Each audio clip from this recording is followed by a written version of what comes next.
Fox News discussing how the president may not have been fully informed on major policies during his campaign.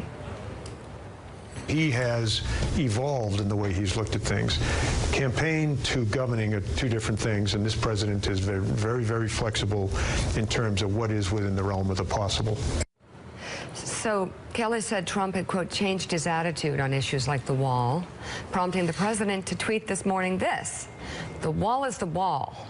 It has never changed or evolved." Hours earlier, a White House source close to the president told Axios last night that Kelly is risking a Steve Bannon moment. The source told reporter Jonathan Swan last night Kelly has finally ventured into Steve Bannon territory when it comes to trying to create the perception that he's the great manipulator, saving the country from Trump's ignorance. The difference is Steve tried to develop that reputation in off-the-record conversations with reporters. Kelly did it openly on the country's most watched cable network. It's the subtle difference between hubris and arrogance. Wow. Let's bring in the Washington bureau chief for USA Today, Susan Page. Susan, good to have you. I was hopeful when John Kelly got the job that maybe he could take the phone away. There is no one who can stop this president from doing what one could argue has been the most destructive part of his presidency, and that's tweeting. Is there? I think General Kelly came into this job not thinking he could control the president's tweeting, that he would try to impose some discipline, make decision-making a little smoother in the White House. But I think that he was from the start realistic about the limits of what he could do. And now he is in such a dangerous place. You know, this is not a place anybody wants to be with their boss, and especially if your boss is Donald Trump. And I would just say one more thing. There's damage not only to his relationship with Donald Trump, but there is damage to his ability to go to the Hill and be seen as speaking for the president. You know, he met with Democratic members of Congress yesterday to talk about the wall. He made the comment there that the president had not been fully informed when he talked about the wall during the campaign. Now, those members of Congress will be thinking, the president immediately rebuked him. Can we trust what General Kelly has to say to us about where the White House stands? So, Jonathan, you covered the White House. This is an amazing, you know, the horror film where they say the call's coming from inside the house. This morning, it's like the tweet's coming from inside the house. He's really upstairs tweeting at the guy who's downstairs. But John Kelly said something out loud on Fox News, which most people have known since Donald Trump began to make the promise on the campaign trail that there wasn't going to actually be a physical wall over the full expanse of the border, or that Mexico was going to pay for it. His chief of staff says that out loud, and this just goes to that rule that Donald Trump likes you as long as you like him. As long as you're nice to him, he'll be nice to you back. But the minute even your own chief of staff says something that goes against the grain of that narrative, he comes after you hard, even if you're the man who's his right hand.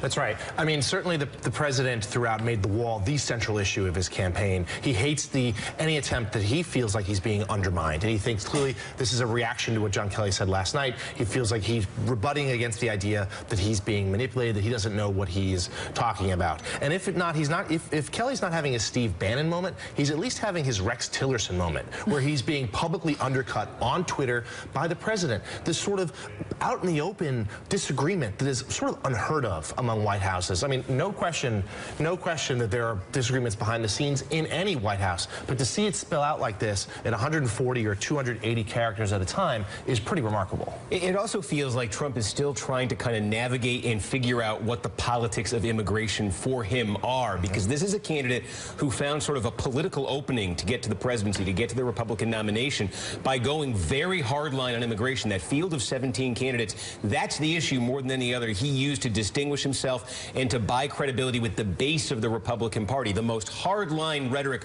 we've really ever heard from a nominee in the modern era. So you take that, and then you have signals, you have indications from Kelly, also just the nature of negotiating with Capitol Hill, the possibility of compromise, and it's almost like he takes a step, or he sees his administration take a step towards compromise, and then he gets a little bit of flack, or he senses a little bit of flack from the base, and he tries to compensate for that. And he's still trying to figure out, how do you compromise and get something done in Washington while still being the guy you were on the campaign trail in those Republican primaries? What would be, Susan, the motivation behind wanting to feed the base so fervently and so directly? Because 35 is not 65.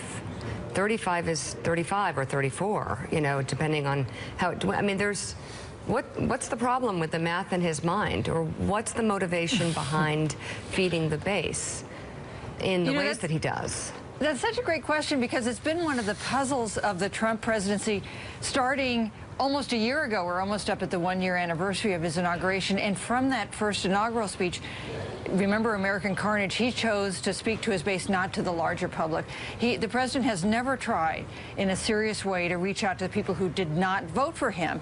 He tries always, even when he does things that seem headed in that direction, he ends up coming back to talking to the people who were with him from the start. So that must be part of a political calculation, although if you look ahead to a re-election campaign, the only way you win with 36% of the vote is in a three-way contest. Otherwise, you're going to lose for re-election. So that is a great question, and one we've been asking now for a year. And Susan, this White House schizophrenia that we're seeing this morning is part of the reason you had the Republican Majority Leader, Mitch McConnell, coming out before cameras yesterday and saying, we have to wait and see what President Trump believes before we make our move on immigration. In other words, he says one thing one day, another thing the next. Dick Durbin and Lindsey Graham get together on a bill. They say, we're coming to the White House. He says, great, the president, let's sign it. When he arrives, he meets a group of Stephen Miller and other conservatives in the White House who are hardline against it. So they don't know where the president stands. Therefore, it's impossible to negotiate and deal with him.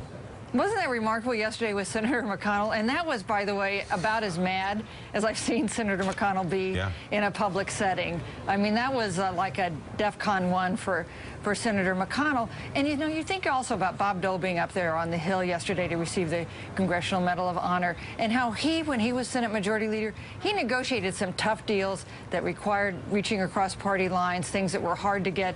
But now we're in such a different world that I think it is very hard to calculate how the government manages to stay open starting on Saturday. President Trump will start his, if that happens, if there's a partial government shutdown, President Trump will start his second year in office with the government shutdown, and with, we assume, Republicans taking the brunt of the blame. All right, Susan, stay with us. Up next, the so-called pink wave. Women are jumping into political races in record numbers. What it means for the midterms and beyond, next on Morning Joe. I'm looking for something that President Trump supports, and he's not yet indicated what measure he's willing to sign. As soon as we figure out what he is for, then I would be convinced that we were not just spinning our wheels going to this issue on the floor. It's frustrating when you can't see clearly. Imagine there were wiper blades that did more than just wipe away the rain. Rain-X Latitude Water Repellency 2-in-1 wiper blades. Our revolutionary blades include the water-beating magic of Rain-X and works by applying the repellent directly to the glass. So water magically beads up and rolls away while you drive. Compared to traditional wipers, the difference is amazing. That's why Rain-X just won the prestigious Product of the Year award. Rain-X, outsmart the elements. When you combine Ancestry's DNA test with its historical records, you could learn you're from Ireland, Donegal, Ireland, and your ancestor was a fisherman with blue eyes, just like you. Begin your journey at Ancestry.com. Hi, I'm the one clocking in when you're clocking out, sensing your every move and automatically adjusting to help you stay effortlessly comfortable. I can also help with this. Does your bed do that? Oh, I don't actually talk, though I'm smart enough to. I'm the new Sleep Number 360 Smart Bed. Let's meet at a Sleep Number store. There are plenty of good booking sites, but your ideal hotel may only be listed on one or several, but for very different prices. You really want to check them all? Instead, use Trivago to compare these offers and find your ideal hotel for the best price. Hotel Trivago.